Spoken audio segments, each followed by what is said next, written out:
حدیث نمبر 2824 اردو ترجمہ۔ جو شخص لڑائی کے کارنامے بیان کرے اس کا بیان۔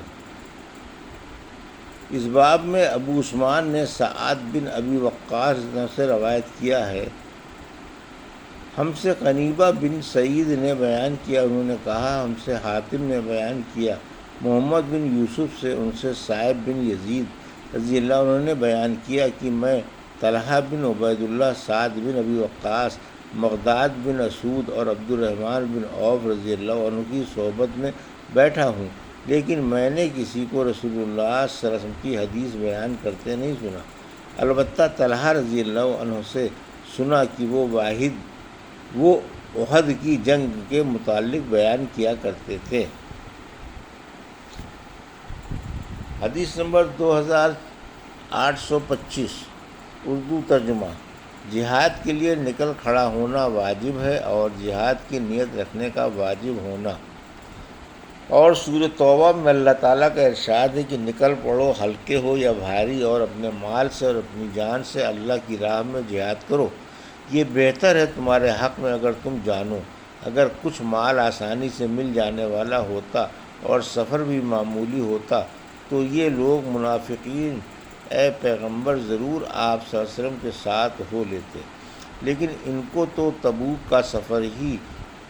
دور دراز معلوم ہوا، اور یہ لوگ اب اللہ کی قسم کھائیں گے یہ اور اللہ کا ارشاد ہے،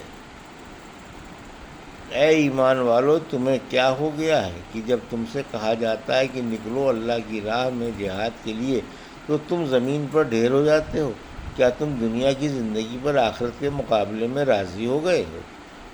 سو دنیا کی زندگی کا سامان تو آخرت کی زندگی کے سامنے بہت ہی تھوڑا ہے۔ اللہ کے ارشاد اور اللہ ہر چیز پر قادر ہے تک۔ حضرت عبداللہ بن عباس تعالیٰ پہلی آیت کی تفسیر میں منقول ہے کہ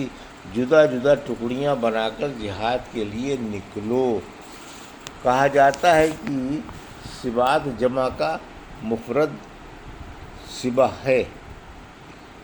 ہم سے عمرو بن